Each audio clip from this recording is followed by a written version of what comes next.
और इनके भी चैनल को सब्सक्राइब, शेयर और लाइक करें, बिल्कुल करें। बहुत बहुत धन्यवाद सर। अपने शॉर्ट नोट्स ज़रूर बनाएं, क्योंकि शॉर्ट नोट्स बहुत काम आते हैं।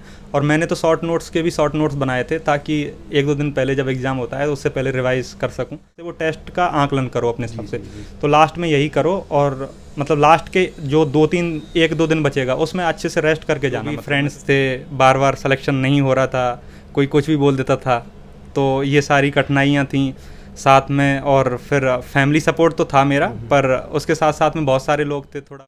नमस्कार दोस्तों, यूपीपीएससी डेली न्यूज़ में आप सभी लोग का स्वागत है। दोस्तों, पीसीएस 2022 का फाइनल रूप से रिजल्ट आ गया है। हमारे सामने शांतनु कुमार सिंसिनवार सर बैठे हैं, जिनका यूपीपीसीएस में एसडीएम की 11वीं रैंक पे सिलेक्शन हुआ है। सर को सबसे पहले तो यूपीपीएससी डेली न्यूज़ परिवार तरफ से ढेर सारी शुभकामनाएं और बधाई देते हैं। Thank you so much. Sir, हमारे जो व्यूअर्स हैं इनको आप अपने जो एजुकेशनल बैकग्राउंड है उसके विषय में बताएं सर। मैंने अपना graduation industrial and production engineering में एनआईटी जालंधर पंजाब से किया है, और मैं भरतपुर राजस्थान से बिलोंग करता हूँ। अच्छा सर, आपने कब सोचा कि आपको सिविल सर्विस की तैयारी में जाना है? जब मैं 3rd ईयर में था तो थोड़ा थोड़ा मैं न्यूज़पेपर पढ़ता था, तो वहाँ से थोड़ा थोड़ा आ रहा था। और जो मेरे फादर थे वो भी चाहते थे कि सिविल सर्विसेज की प्रिपरेशन करे, तो 2017 के आसपास से मैं सोच रहा था। अच्छा, और 2018 से मैं दिल्ली आ गया और फिर प्रिपरेशन में। अच्छा, लग गए सर। सर, जानना चाहेंगे, आप यूपी से हट के अदर स्टेट से हैं, तो आपको ये यहाँ के जो पैटर्न्स हैं, जो सिलेबस हैं, उन सारी चीज़ों को मतलब देखने या समझने में किस प्रकार की दुविधा का सामना स्टार्ट में करना पड़ा सर? जैसे मैं यूपीएससी की प्रिपरेशन कर रहा था, तो सिलेबस ऑलमोस्ट यूपीएससी और यूपीपीसीएस का ऑलमोस्ट सिमिलर था। थोड़ा हिंदी का डिफरेंस था, यहाँ पे मार्क्स ऐड होते हैं, और यूपीएससी में जस्ट क्वालिफाइंग पेपर होता है। उसके अलावा थोड़ा यूपी के लिए मैंने एक दृष्टि की वो मैगजीन पढ़ी थी, जो आँख छपी रहती है। उसके अलावा थोड़ी दुविधा तो नहीं कहूँगा मैं, क्योंकि ऑलमोस्ट सिमिलर पैटर्न था। तो जो मेरी यूपीएससी की प्रिपरेशन थी वही ऑलमोस्ट सारी काम आ गई इधर यूपीपीसीएस में। पर अभी सिलेबस चेंज हो गया है, तो अभी थोड़े बहुत चैलेंजेस हो सकते हैं। अच्छा। क्योंकि यूपी पढ़ना पड़ेगा। अच्छा सर, कौन कौन सी कठिनाइयों का आपको सामना करना पड़ा सर अंतिम रूप से चयनित होने तक? एक छात्र जीवन से लेके अब एक अधिकारी बनने तक। कठिनाई तो यही थी कि बार बार फेलियर्स मिल रहे थे, तो खुद को मोटिवेट करना।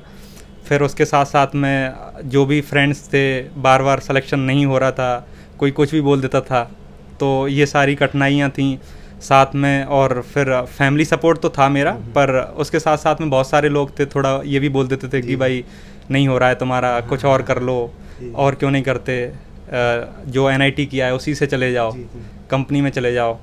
तो फिर यही सारी कठिनाइयाँ थीं। और कठिनाइयाँ जैसे डेली के थे, कभी क्वेश्चन पेपर में नंबर कम आते थे, तब भी बुरा लगता था। स्टार्टिंग में तो नंबर आते ही नहीं थे, 200 नंबर का पेपर होता था, तो मुश्किल से कभी 50 नंबर भी आते थे यूपीएससी में। तो ये सारी कठिनाइयाँ थीं, पर धीरे धीरे जैसे ही रिवीजन किया, बार बार किया, तो धीरे धीरे ओवरकम हुआ ये, और फाइनली ये सब सिलेक्शन हो गया। हाँ। सर, जानना चाहेंगे इस सिलेक्शन में सबसे बड़ा योगदान आप किन किन लोगों को देना चाहेंगे? सबसे बड़ा योगदान तो जो मेरे पेरेंट्स हैं उनको देना चाहूँगा। उसके साथ साथ में जो मेरे टीचर्स हैं, जो भी फर्स्ट क्लास से भी जो भी रहे हैं अब तक, उन सबका बहुत बड़ा योगदान है, क्योंकि कहीं ना कहीं उन्होंने कंट्रीब्यूट किया है। उसके साथ साथ जो मेरे सीनियर्स हो गए, उनको देना चाहूँगा। और जो मेरे फ्रेंड्स हैं, उन्होंने भी बहुत मेरे लिए बहुत कुछ करा है। तो ये सारे मिलके महत्वपूर्ण रोल रखते हैं। बिल्कुल बिल्कुल। सर, आपका यूपीपीसीएस में कौन सा अटेम्प्ट इंटरव्यू को लेकर के रहा और मेंस को लेकर के?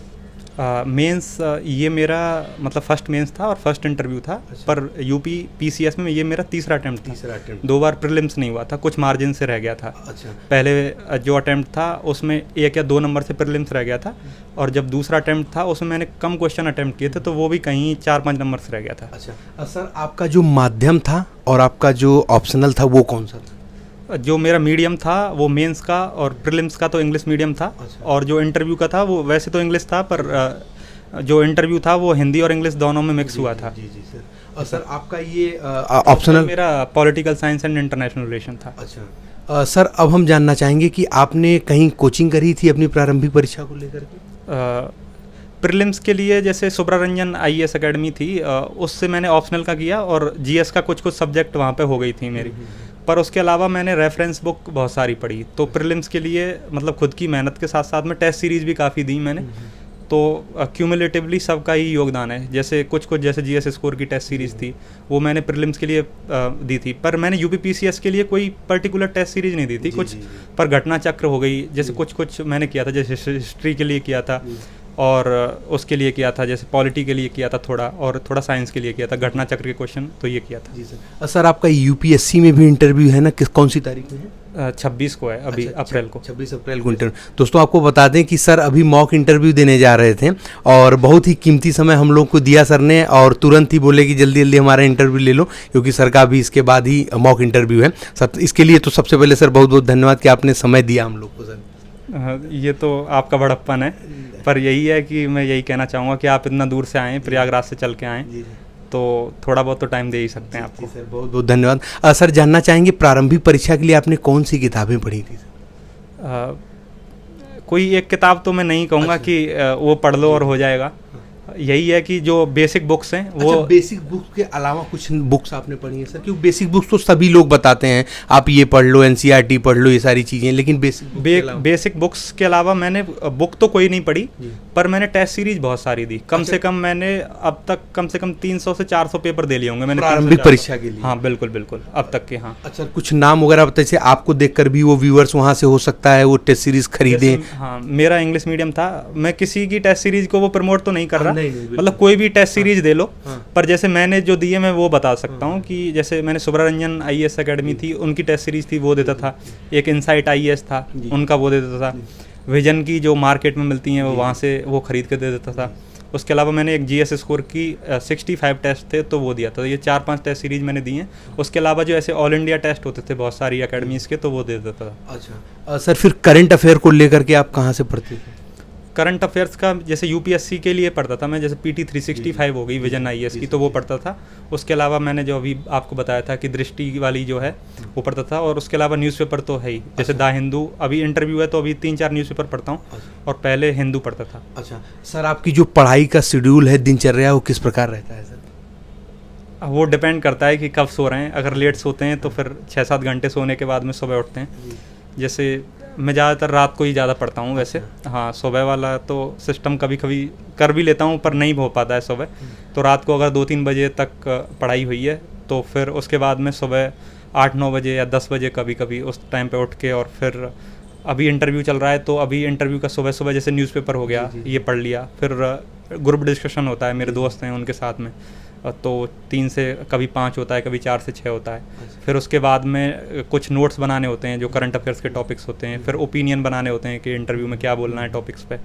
तो इस तरीके से चलता है, और फिर रात को रिवीजन करता हूँ फिर उसका। सर जानना चाहेंगे कि अभी आप यूपीपीसीएस 2023 का एग्ज़ाम तो नहीं दे रहे हैं, ठीक है, क्योंकि आप एसडीएम पद पे चयनित हो चुके हैं। सर यदि आपको देना होता तो अभी बचे जो 25 दिन बचे हैं एग्ज़ाम को लेकर के, आपकी तरफ से क्या रणनीति होती जो छात्रों को सर बताएं कि बहुत आसानी हो वो चीज़ पढ़ लें? लास्ट के टाइम पे मैं तो यही कहूँगा कि जो आपने शॉर्ट नोट्स बनाए या तो वो पढ़ो इस टाइम पे। उसके अलावा जो भी आपने जो रेफरेंस बुक है वो कहीं ना कहीं हाईलाइट करी होगी, तो जो भी हाईलाइटेड चीज़ हैं वो पढ़ो। उसके अलावा कम से कम 30 से 35 जो टेस्ट हैं वो दे लो फुल वाले, और उसके साथ साथ में जो प्रीवियस ईयर के क्वेश्चन हैं वो एक बार करो, और उसी के हिसाब से वो टेस्ट का आंकलन करो अपने हिसाब से। तो लास्ट में यही करो, और मतलब लास्ट के जो 1-2 दिन बचेगा उसमें अच्छे से रेस्ट करके जाना, मतलब मैं तो यही कहूँगा। सर जैसा कि हम अपने व्यूअर्स को बताना चाहेंगे कि हम इस समय दिल्ली के करोल बाग में आए हैं, जहाँ पे एक पढ़ाई का हब होता है ना, और इतने छात्रों की संख्या यहाँ पे काफ़ी संख्या में है। आप तो काफ़ी दिन से रह रहे हैं यहाँ पे, जान रहे होंगे। तो सर इनके बीच में सर रह करके, और जब भी देखिए छात्रों को तो कोई ना कोई सिलेक्टेड दिख रहा है, तो जब आप आए तैयारी करने के लिए, क्योंकि काफ़ी छात्र आपकी वीडियो देख करके आएंगे जब पढ़ने, तो वो भी देखेंगे काफ़ी सिलेक्टेड लोग हैं, काफ़ी सीरियस पढ़ने वाले भी लोग हैं। तो आप डिमोटिवेट हुए, मोटिवेट कैसे हुए सर? कैसे इसका क्या रहा सर? जैसे मैं यहाँ पे आया था तो स्टार्टिंग में तो मेरा कोई ऐसा जानने वाला नहीं था जो सेलेक्टेड था। सभी मेरे जैसे ही स्टूडेंट थे, और कोई होगा भी तो वो मुझे उसका आइडिया नहीं था। पर अभी जैसे अभी मैं लाइब्रेरी जाता हूँ तो वहाँ पे अब लोग सब जानते हैं और सब पूछते भी हैं, और मैं उनको बता भी देता हूँ जो भी उनकी प्रॉब्लम्स होती है। और मैं एक टेलीग्राम चैनल भी चलाता हूँ, और उसमें अराउंड 350 स्टूडेंट्स हैं। और आप भी उससे जुड़ सकते हैं, ये डिस्क्रिप्शन बता दें हमारे छात्रों। हाँ बिल्कुल बिल्कुल, वो डाल देंगे। और उसमें अभी 26 का इंटरव्यू है। उसके बाद में जो भी आपको जैसी भी प्रॉब्लम होगी उसका एक स्ट्रेटजी बना के टेलीग्राम पे आपसे बिल्कुल डाल देंगे उस पर, और आप वहाँ पे पढ़ लीजिए।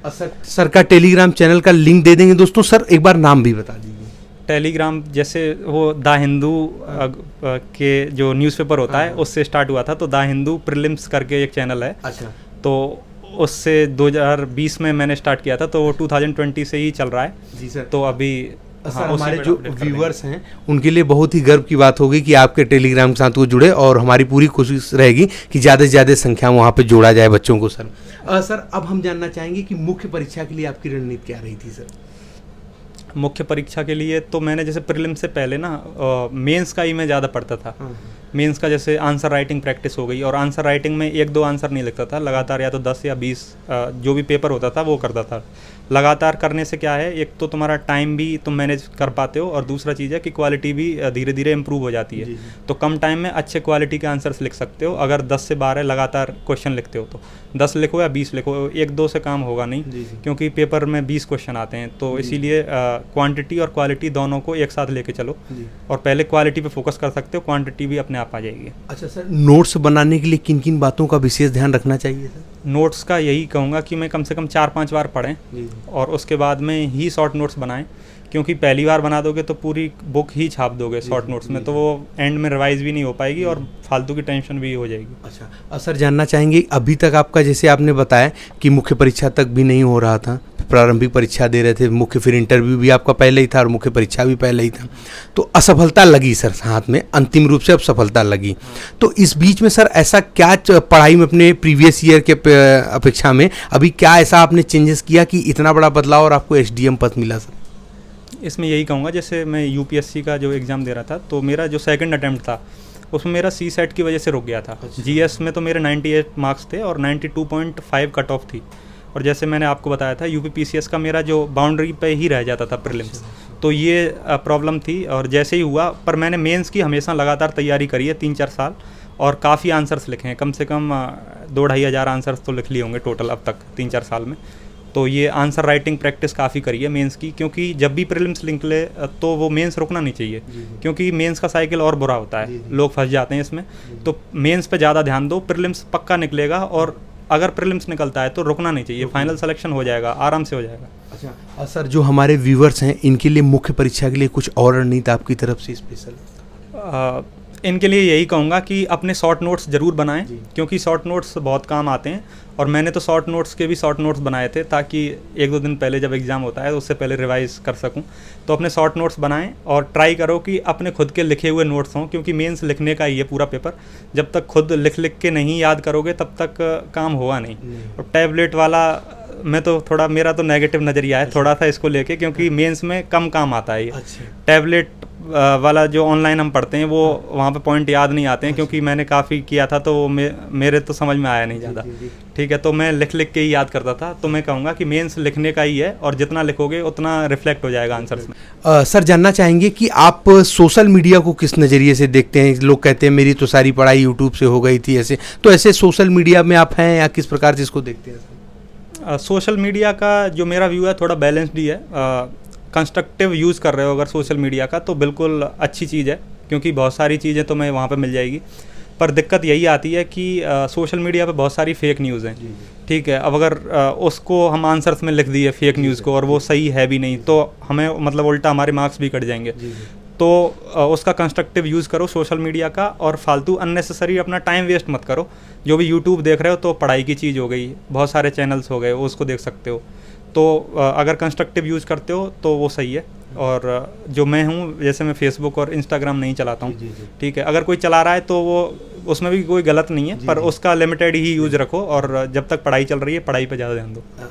सर हमारे जो व्यूअर्स हैं इनके लिए अभी कम दिन बचा हुआ है PCS 2023 के एग्ज़ाम भी, और जो नए छात्र अभी जुड़ रहे हैं, जो आप सभी लोगों को देख करके मोटिवेट होते रहते हैं, सिविल सर्विस तैयारी में आते हैं, तो उनके लिए सर कुछ कम शब्दों में मोटिवेशन आपकी तरफ से? मोटिवेशन तो मैं यही कहूँगा कि मतलब अगर संघर्ष करते रहे और कंसिस्टेंट करते रहे, काफ़ी टाइम तक करते रहे, तो there will be definitely a light at the end of the tunnel, और ज़रूर कुछ ना कुछ अच्छा हो जाएगा, और आखिर में अच्छा लगेगा कि कुछ वर्थ किया है लाइफ में। तो जी हाँ, लगे रहो, बस यही कहूँगा मैं। All the best. जी सर। जी हाँ दोस्तों, आप सभी लोगों को बता दें कि सर का जो व्यवहार है इतना सरल और सहज और शांत व्यवहार है कि जिस गर्मी में इन्होंने हम लोग को अभी समय दिया रास्ते में, वास्तविकता में हम होते तो हम किसी को जरूर मना कर चुके होते हैं, लेकिन सर ने आए और अपने रूम पे भी ले आए, बाकायदे इंटरव्यू हम लोग को अभी दे रहे हैं। और प्रयागराज का नाम सुन करके तो और ही ज़्यादा सर खुश होकर के ये इंटरव्यू दे रहे हैं। हाँ, प्रयागराज अच्छा एक्सपीरियंस था, मैं गया था अभी इंटरव्यू के टाइम पे, तो काफ़ी वहाँ के लोग भी काफ़ी अच्छे हैं। अच्छा, बिल्कुल अच्छा है। सर आपको बहुत बहुत सर धन्यवाद कि आपने हम लोग को इतना कीमती समय दिया, और भविष्य के लिए ढेर सारी शुभकामनाएं कि अभी यूपीएससी का आपका इंटरव्यू है, आप जरूर, हमारे शुभकामनाएं, आप जरूर आईएएस के पद पे चयनित हो sir. Thank you very much. और इनको भी आप मोटिवेट करें और इनके भी चैनल को सब्सक्राइब, शेयर और लाइक करें, बिल्कुल करें। बहुत बहुत धन्यवाद सर। तो जी हाँ दोस्तों, जो भी चैनल पर नया रहे चैनल को सब्सक्राइब करने के साथ साथ बेल आइकन जरूर प्रेस कर दें, ताकि उत्तर प्रदेश लोक सेवा आयोग और अन्य भर्ती विभाग तरफ से कोई भी महत्वपूर्ण अपडेट हो आप सभी लोगों से मिस ना होने पाए। दोस्तों, आप सभी लोगों को बताना चाहेंगे कि हमारा Telegram channel UPPSC daily news, जिसका डिस्क्रिप्शन बॉक्स में हम लिंक दे देंगे, वहाँ पीसीएस 2021 बैच के तमाम अधिकारी जैसे एसडीएम, डिप्टी एसपी, नायब तहसीलदार, तमाम अधिकारी जुड़ करके आप सभी लोगों के लिए एज ए मोटिवेटर और आप लिए नई नई चीज़ें आपके आने वाली आगामी परीक्षाओं के लिए प्रोवाइड कर रहे हैं। और 2022 के भी चयनित कई अधिकारियों को कोशिश हम लोग की है कि ज़्यादा से ज़्यादा संख्या में जोड़ के आप सभी लोगों को मोटिवेट कराया जाता रहे। तो चलिए दोस्तों, मिलते हैं अगले वीडियो में, तब तक के लिए जय हिंद, जय भारत, नमस्कार।